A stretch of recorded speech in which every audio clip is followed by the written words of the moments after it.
Halo teman-teman, eh, namaku Ananda Buarmanta dan aku dari kelas E, Prodi Ilmu Komunikasi Untak Surabaya.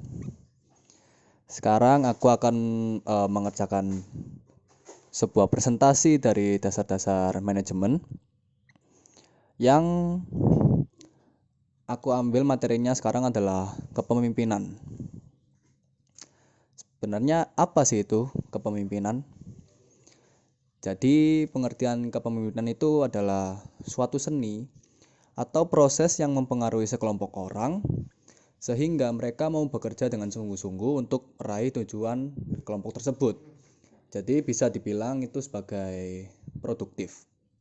Nah, kemampuan ini mengajak orang lain mencapai tujuan yang sudah di-planning dengan penuh semangat dan juga termasuk kegiatan untuk mempengaruhi orang-orang agar bekerja dengan ikhlas dan untuk mencapai tujuan bersama itu tadi. Oke, sekarang ada pemimpin dan manajer. Yang pertama ada natural leader, yaitu adalah seseorang yang terutama dengan menggunakan nalurinya, sikapnya, kemampuannya, dan ciri-ciri kepribadian dapat menciptakan keadaan sehingga orang lain yang dipimpinnya dapat saling bekerja sama untuk mencapai tujuan tersebut tadi. Yang kedua ada manajemen leader, yaitu adalah seseorang dengan kedudukannya sebagai pemimpin, terutama dengan melaksanakan tugas berdasarkan prinsip dasar manajemen, yaitu ada perencanaan, pengorganisasian, pelaksanaan, dan juga pengendalian. Empat tadi itu termasuk dalam dasar-dasar manajemen tadi ya, sehingga dapat menciptakan keadaan orang lain yang dipimpinnya saling bekerja untuk mencapai tujuan. Nah, yang ketiga ada manajer. Manajer adalah orang yang bertugas mengkoordinasikan orang-orang yang bekerja sama untuk mencapai tujuan dengan melaksanakan fungsi manajemen, yaitu empat fungsi tadi. Dan yang terakhir ada pemimpin. Pemimpin adalah orang yang mampu atau pandai mempengaruhi dan menggerakkan orang lain untuk mencapai tujuan bersama. Nah, sekarang kita masuk ke teori kepemimpinan. Teori kepemimpinan yang pertama ada teori genetis.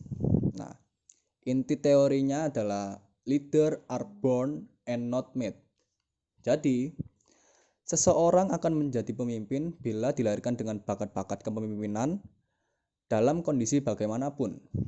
Seseorang ditempatkan karena ia telah ditakdirkan sebagai orang pemimpin. Suatu kelak ia akan menjadi pemimpin. Yang kedua ada teori sosial. Jadi inti dari teori sosial adalah leader are made not born. Nah, ini merupakan kebalikan dari teori genetis, di mana setiap orang bisa menjadi pemimpin bila diberikan pendidikan dan pengalaman yang cukup. Insya Allah nanti seperti saya. Amin. Yang ketiga ada teori ekologis. Nah, yang tadi adalah teori genetis dan sosial, itu tidak seluruhnya mengandung kebenaran.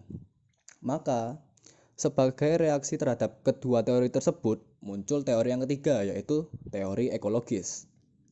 Yang pada intinya, seseorang hanya akan berhasil menjadi pemimpin yang baik apabila ia, waktu dilahirkan, telah membawa bakat-bakat, jadi bakat-bakat yang alami. Bakat tersebut selanjutnya dikembangkan melalui pendidikan yang teratur dan pengalaman-pengalaman yang memungkinkan untuk mengembangkan lebih lanjut bakat-bakat yang dimiliki tadi. Nah, sekarang ada beberapa sifat kepemimpinan. Yang pertama adalah social sensitivity. Artinya dengan tepat dapat merasakan dan mengerti tingkah laku anggota kelompok dan peka terhadap kebutuhannya. Yang kedua ada behavior flexibility, yang artinya dapat menyesuaikan tingkah lakunya untuk mengadakan perubahan sesuai dengan kebutuhan dan situasi kelompoknya. Nah, ada 7 kriteria sifat pemimpin. Yang pertama ada kekuatan, jadi pemimpin itu harus ada power. Yang kedua keseimbangan emosi, ya karena seorang pemimpin tidak boleh mendahulukan egonya, karena dia harus berpikir tentang organisasinya tadi tersebut. Yang ketiga ada pengetahuan tentang hubungan kemanusiaan. Yang keempat, motivasi pribadi. Yang kelima, kecakapan berkomunikasi. Yang keenam, kecakapan mengajar. Dan yang ketujuh ada kemampuan teknis. Nah, lalu lanjut ke wewenang kepemimpinan. Apa itu wewenang kepemimpinan? Itu adalah hak untuk bertindak atau mempengaruhi tingkah laku orang yang dipimpinnya. Hampir sama tadi pengertiannya. Nah, sumber wewenang berasal dari atasan, yang berarti seorang presiden direktur, misalnya menunjuk seseorang yang dianggap mampu untuk menjadi kepala bagian penjualan, dan kemudian diberi wewenang untuk memerintah dari atasannya. Nah, cara tersebut disebut dengan top-down authority.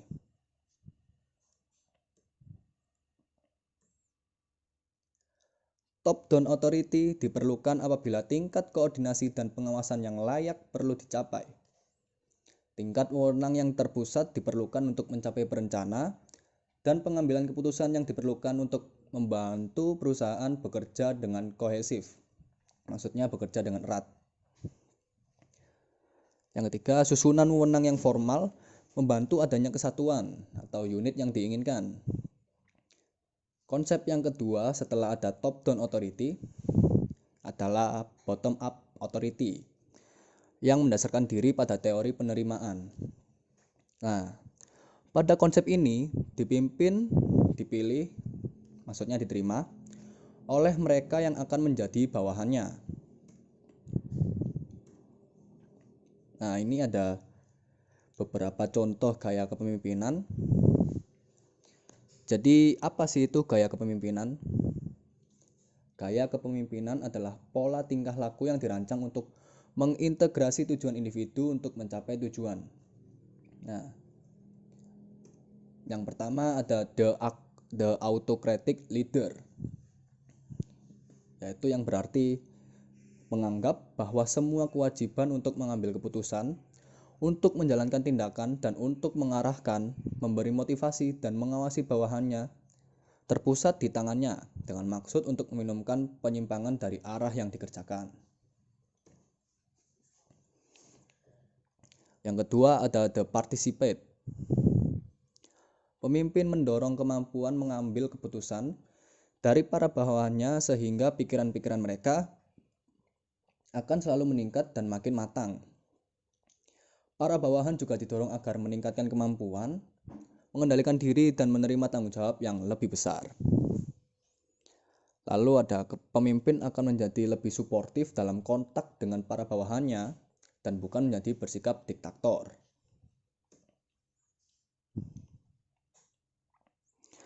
Lanjut, ada konsistensi dalam gaya kepemimpinan. Gaya kepemimpinan yang konsisten sama dengan gaya kepemimpinan yang berorientasi terhadap efektivitas organisasi sesuai dengan kondisi atau situasi yang dihadapi oleh pimpinan tersebut. Yang pertama ada tingkat kesiapan bawahan. Tingkat kesiapan bawahan untuk menerima sikap dan tingkah laku serta gaya kepemimpinan dipengaruhi oleh dua faktor. Faktor yang pertama adalah kemampuan. Maksud di sini adalah kemampuan pengetahuan dan keterampilan yang dimiliki. Ada juga kemauan, yaitu kehendak, keinginan atau motivasi yang dimiliki.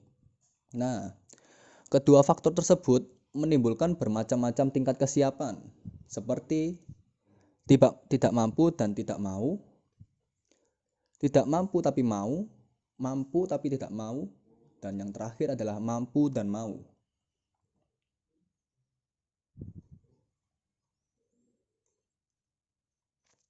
Lanjut ke pemilihan gaya kepemimpinan sesuai dengan tingkat kesiapan bawahan. Mengatakan atau memerintah, yaitu telling. Bagi bawahan atau kelompok yang memiliki tingkat kesiapan rendah, yaitu yang termasuk K1, maka lebih baik diterapkan gaya kepemimpinan yang bersifat menugaskan. memerintahkan, atau mengarahkan serta terperinci tugas yang harus dilaksanakan oleh bawahannya, dengan sedikit memberikan hubungan kemanusiaannya kepadanya. Lalu ada menjual atau menawarkan. Pada K2, tingkat kesiapan ini, bawahan tidak mampu tapi berkeinginan kuat dan berusaha keras untuk dapat melaksanakannya, yaitu berusaha mengupgrade lah. Bentuk gaya kepemimpinan yang cocok adalah kombinasi antara penugasan tinggi dengan hubungan dan juga persahabatan yang tinggi. Hal ini disebabkan karena pada tingkat ini, bawahan pada dasarnya tidak mampu sehingga perlu diberikan perincian atau pengarahan tugas yang harus dilakukannya. Tapi, karena mereka bersedia untuk bekerja keras, maka haruslah diberikan motivasi dalam bentuk hubungan kemanusiaan atau persahabatan tadi, yang komunikatif dan juga persuasif. Lalu ada partisipasi, yaitu kesiapan tingkat 3, yaitu sama dengan K3. Itu adalah kelompok atau orang yang sebenarnya mampu tapi belum siap untuk terjun ke lapangan sehingga tidak memiliki motivasi yang kuat untuk melakukannya. Itu terjadi karena biasanya ada rasa takut dan juga was-was. Selain itu, K3 juga terdiri dari kelompok atau orang yang sebenarnya mampu dan sebelumnya telah memiliki motivasi tinggi, tapi saat ini karena sesuatu hal, mereka jadi tidak mau atau enggan untuk menjalankan tugas-tugasnya. Dalam kondisi ini, gaya atau tingkah laku yang sesuai adalah prioritas tinggi terhadap hubungan kemanusiaan dengan teknik komunikasi dua arah yang persuasif dan dengan tingkat penugasan serta pengarahan yang rendah. Yang ketiga ada pendelegasian tugas. Jadi itu termasuk kesiapan tingkat keempat, yaitu kesiapan yang tertinggi di mana bawahan mampu dan bersemangat tinggi. Mereka bekerja dengan profesionalisme tanpa menunggu adanya pengarahan atau perintah dari atasan-atasannya. Nah, gaya kepemimpinan yang sesuai ini adalah pendelegasian tugas, tanggung jawab, dan wewenang yang cukup besar kepada bawahannya. Nah, ini ada beberapa peran manajer dalam perusahaan. Jadi, ada strategi pemasaran, yaitu suatu rencana keseluruhan untuk mencapai tujuan yang telah ditetapkan perusahaan. Ada penentuan strategi. Pemasaran ini dapat dilakukan oleh manajer pemasaran dengan membuat 3 macam keputusan. Keputusan yang pertama ada memilih konsumen yang dituju. Yang kedua, mengidentifikasi keinginan konsumen. Yang ketiga, menentukan marketing mix. Nah, lanjut ke elemen-elemen strategi pemasaran. 1. Konsumen yang dituju. Maksud dari konsumen yang dituju ini adalah individu-individu yang harus dilayani perusahaan secara memuaskan. Menurut pengalaman, tidak mungkin perusahaan benar-benar dapat memberikan kepuasan kepada setiap individu. Nah, pendekatan yang paling baik adalah dengan memilih kelompok tertentu yang dituju, kemudian menentukan marketing mix yang dapat memuaskan keinginan mereka. Elemen yang kedua, ada mengidentifikasi keinginan konsumen. Setelah menentukan konsumen yang dituju, pelaksana pemasaran harus mengumpulkan informasi dari berbagai sumber untuk menentukan keinginan mereka. Lalu perusahaan akan dapat menyesuaikan produk dan program pemasarannya terhadap keinginan konsumen yang menjadi sasarannya tersebut. Apabila misalnya perusahaan menentukan 2 kelompok konsumen yang dituju, maka perusahaan juga harus membuat produk dan program pemasaran tersendiri untuk masing-masing kelompok. Hal ini disebabkan karena masing-masing kelompok konsumen mempunyai keinginan yang berbeda-beda. Nah, elemen yang ketiga adalah menentukan marketing mix. Apa sih itu marketing mix? Jadi, marketing mix adalah variabel-variabel yang dipakai oleh perusahaan sebagai sarana untuk memenuhi keinginan dan kebutuhan konsumen. Nah, pengusaha harus memahami pentingnya berbagai unsur marketing mix tersebut dan bagaimana mengkombinasikan agar dapat memuaskan konsumennya. Variabel-variabel ini berupa kebijaksanaan barang, penetapan harga, kebijaksanaan distribusi, dan juga promosi. Nah, marketing mix mencakup sejumlah variabel pemasaran yang terkontrol oleh perusahaan dan digunakan oleh perusahaan untuk mencapai target pasar yang telah ditetapkan dan memberikan kepuasan pada konsumen. Marketing mix terdapat 4 komponen utama. Yang pertama adalah produk, harga, promosi, dan yang terakhir ada saluran distribusi. Keputusan tentang produk. Untuk barang konsumsi, bentuk fisiknya sangat menentukan sekali bagi kelanjutan dalam penjualannya. Untuk barang industri, lebih mudah diatasi dengan kontak langsung antara penjual dan pembeli dalam penentuan bentuk fisiknya. Ada juga brand name, yaitu adalah sebagai senjata persaingan bagi produsen barang konsumsi. Untuk barang industri, yang lebih penting adalah reputasi dan juga nama perusahaan.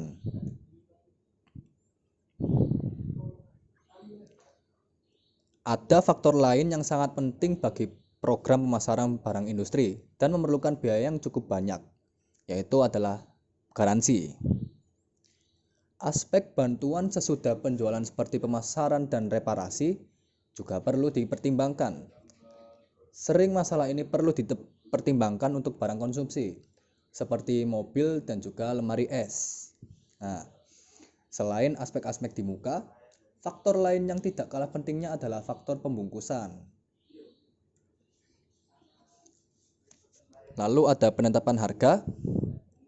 Pada umumnya, produsen barang industri sangat hati-hati dalam menghitung biaya untuk menentukan harga produknya pada saat ada penawaran dari pembeli. Jadi, penetapan harga untuk produk-produk seperti ini cenderung berorientasi pada biaya. Jika biaya produksinya per unit sudah ditentukan, maka biasanya persentase markup yang ditetapkan diharapkan dapat menutup biaya pemasaran, biaya administrasi, dan juga laba bersih. Untuk berbagai macam barang konsumsi dan barang industri, penetapan harga berorientasi pada permintaan. Dapat ditentukan berbagai tingkat penjualan pada berbagai macam harga tanpa abaikan biaya. Perubahan harga dapat dilihat akibatnya terhadap permintaan atau penjualan. Harga yang dipilih sama dengan tingkat harga yang dapat memberikan laba maksimal. Kurva permintaan untuk produk tersebut bersifat elastis, yang berarti penurunan harga mengakibatkan kenaikan penjualan. Nah, selain maksimal laba, perusahaan dapat menggunakan harga produk untuk tujuan lain, seperti memaksimalkan penjualan, menguasai persaingan, memperbaiki atau mempertahankan market share. Dan di sini ada kegiatan promosi. Dalam kegiatan promosi, produsen barang industri lebih banyak menitik beratkan pada personal selling, yaitu menggunakan salesman, SPG, SPB, dan sebagainya, daripada periklanan. Karena secara geografis, pemakai industri lebih memusat dan jauh lebih sedikit daripada konsumen. Selain itu, sifat teknis dari produksinya memungkinkan bagi produsen untuk menggunakan salesman. Perusahaan juga sering menggunakan teknik promosi penjualan seperti pameran atau peragaan sebagai bagian dari promotion mix untuk barang industri. Nah, kegiatan promosi yang banyak dipakai untuk barang konsumsi ada promosi penjualan seperti kupon berhadiah, sampel, peragaan di toko pengecer. Lalu ada periklanan. Nah, periklanan ini ditujukan untuk mencapai pasar secara massal dengan biaya yang relatif tidak mahal. Lalu ada periklanan melalui media seperti radio, surat kabar, dan televisi. Lebih efektif untuk mencapai pasar khusus atau tertentu. Biaya personal selling hanya digunakan untuk mencapai penyalur seperti pedagang besar dan pengecer, tapi juga bisa dilaksanakan Personal selling bagi barang konsumsi untuk mencapai konsumen akhir seperti kosmetik dan sebagainya. Ada salah satu bentuk promosi yaitu door to door sales atau penjualan dari pintu ke pintu yang menggunakan tenaga penjualan yang dinilai lebih efektif dibandingkan kegiatan promosi yang lain karena unsurnya seperti memaksa. Kebanyakan sales-sales yang datang ke rumah kan kalau nggak kita beli kan jadi gimana gitu, sungkan kan. Nah, namun dinilai mahal sehubungan dengan kompensasi, ada gaji atau komisi yang harus dibayarkan kepadanya. Lalu di tahap berikutnya ada distribusi. Barang konsumsi umumnya dijual melalui perantara dengan maksud untuk menekan biaya pencapaian pasar yang luas dan menyebar. Hampir seluruh barang konsumsi distribusi melalui baik pedagang besar atau pengecer saja. Produsen dapat menghemat biaya dengan melimpahkan sebagian fungsi pemasarannya kepada perantara.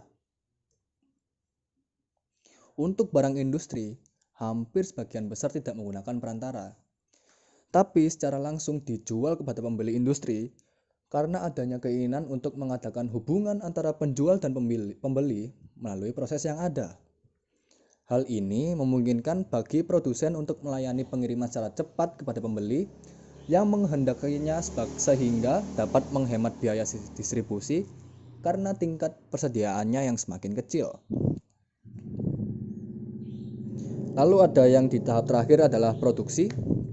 Nah, bagian produk yaitu adalah bagian produk, bagian yang ada di dalam perusahaan yang bertugas untuk mengatur kegiatan-kegiatan yang diperlukan dalam menyelenggarakan produksi sehingga diharapkan proses produksi akan berjalan lancar dan hasil produksi pun akan bermutu tinggi atau berkualitas tinggi.